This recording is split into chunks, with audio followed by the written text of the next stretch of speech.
So, why is it that people in the Italian diaspora don't really understand each other or see eye to eye with one another often? And why do they need to? Stemming from cultural, linguistic, and historical differences, many people in Italy and in the Italian diaspora are unable to see eye to eye or agree on many things. And I think that a change is needed and a connection is needed to be made here as the culture moves forward to maintain a lot of our traditions, our culture, and our influence on the world. So, first, as we all know, there have been millions of people who have left Italy looking for a better life in other parts of the world. Italy unified in 1861.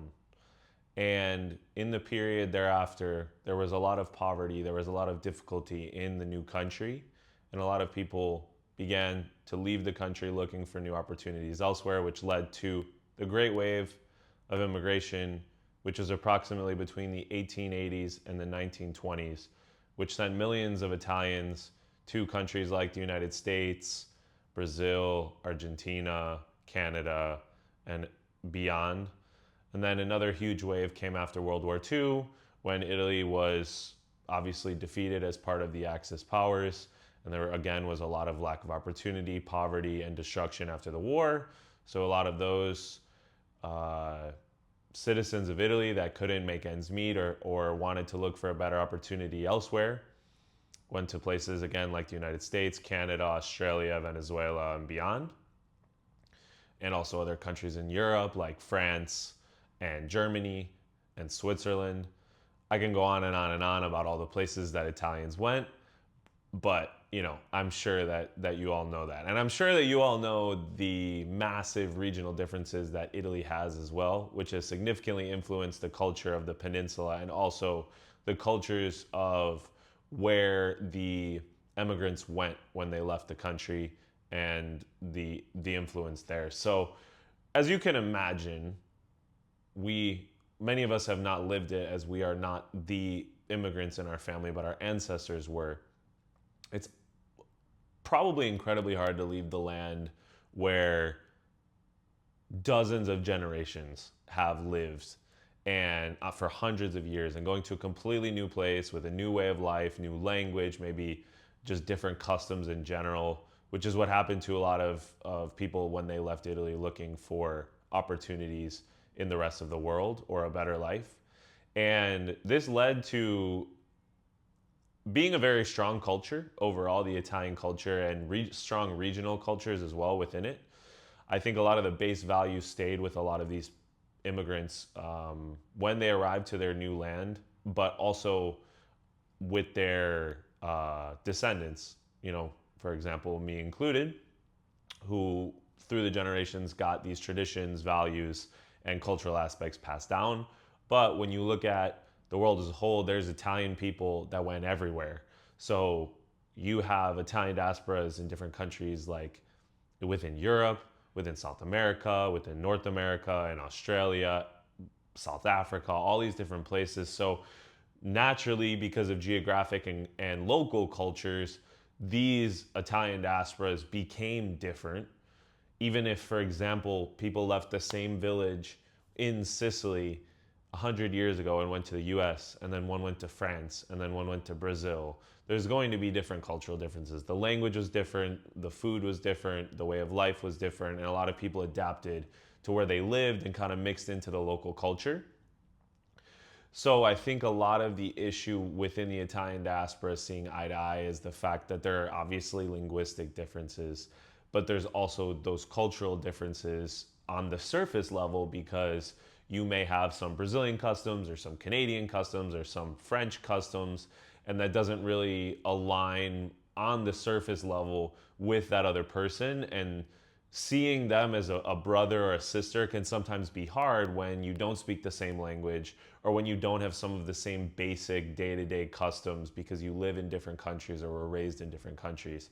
So I think a lot of the difficulty comes down to history based on where people went, when they left, what generation they are, and also the linguistics. Being able to not connect in a language is always hard. That's why I'm always pushing everyone in the diaspora to learn Italian if they can, because that can become like a lingua franca for us, like a common language. So you meet someone from the Italian diaspora anywhere, you always have a way to communicate, albeit even if it isn't your native language or you're not the greatest in it, just the base ability to communicate based on your ancestry or heritage would be amazing. But a lot of those issues arise because then you start taking geopolitical stuff into it and the way that certain countries view certain countries, regardless of your ethnic background, and that becomes obviously something else as well. So, between the history, between the linguistics, between local culture, between geopolitics, and I would say also between media and the way that media can sometimes show a certain place as just one culture or one thing and miss out some of the nuances, because there's so many nuances that it can be hard to tell sometimes what exactly the subcultures are of a place or something like that. So I think those are big things. And then obviously the big one is the connection with Italy and the fact that a lot of people in the Italian diaspora, their culture is based in a lot of old Italy traditions and customs that don't exist in a modern Italy anymore, or exist on a very small scale, or exist only specifically in that town of 3,000 people that your ancestors came from. So I think that sometimes there's a disconnect there because, again, there's possibly a disconnect of language when the diaspora doesn't speak Italian, but also a disconnect of just kind of views and romanticizing of Italy and what it is and what it was. And just like everywhere, Italy has changed and has become more modern and is different today than it was 100 years ago. So I think that disconnect sometimes is difficult to overcome. But that said, those are some of the main issues. I think there are some solutions and some necessities on why we need to do this. I think some really simple baseline solutions are obviously learning the language, which is easier said than done, but it is something that is possible for everybody to do that wants to. I also think visiting Italy and seeing the different regions, maybe studying, working, or even just taking longer trips there and having the understanding of seeing what local culture is like and not just the touristy areas or what is seen in the media, but how modern Italy actually runs, functions, what people's perspectives are. I think it's really important to have that immersive experience and have that understanding of what Italian culture is today, how that is similar and is different from what our ancestors left many years ago. And I mean, besides language and besides, understanding and perspective, I think also focusing on what connects us and not what divides us. We have a lot in common in the Italian diaspora, also connecting to modern Italians. I think when it comes down to sociability, when it comes down to tradition, when it comes down to family values, when it comes down to a lot of foods and flavors that we're accustomed to, I think, or shared history even, I think those aspects can be utilized to allow us to connect. And even if we have a lot of surface level differences, a lot of what's deep seated within us all comes from the same tree that is the Italian peninsula. And I think this is necessary in our generation to make that connection with the Italian diaspora and to connect back to a modern Italy, which is really what I'm trying to do here with ORIUNDI. Because as time goes by, another generation goes by, the descendants are more and more removed from Italy. And if we don't connect to the modern Italy, and if we don't connect to one another, share our experiences, share our stories, share our traditions, culture, community are kept alive by a group of people. It cannot just be one, it cannot just be 10.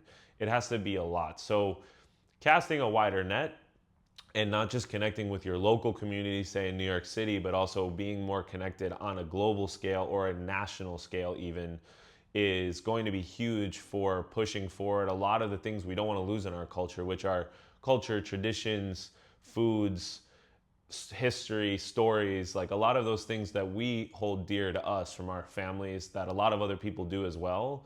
We want to obviously maintain those things and keep those moving forward. And I think by casting a wider net, and also taking into account the uniqueness of the different Italian diaspora communities and our uniqueness from the modern Italian, I think all of that is also positivity because within those similarities, we also have some slight differences, which to me are very interesting. And it's a way to connect even further because sometimes things are done a little bit different, but it comes from the same base. So I think there's obviously many problems and aspects of why the Italian diaspora and modern Italians don't see eye to eye amongst each other from the different countries of the world, different areas of the world, and to Italy itself. But I think there are some solutions that we can at least start with.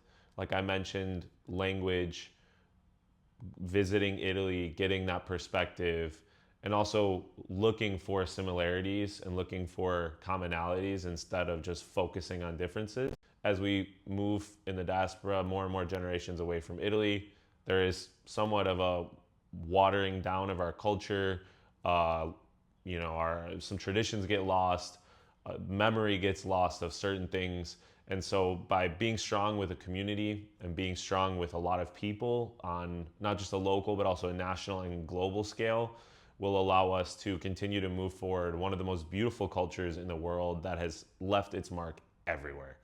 So, I hope that you enjoyed listening to this one and my thoughts on how to connect the Italian diaspora and how to connect us to a modern Italy. It's obviously way easier said just looking at a camera than it being done in real life, but it's something that I've set out to do and hopefully can make some ground on in my life.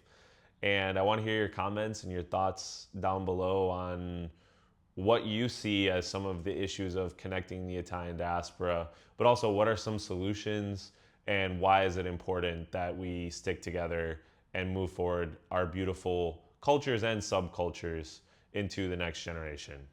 Grazie mille, siamo oriundi.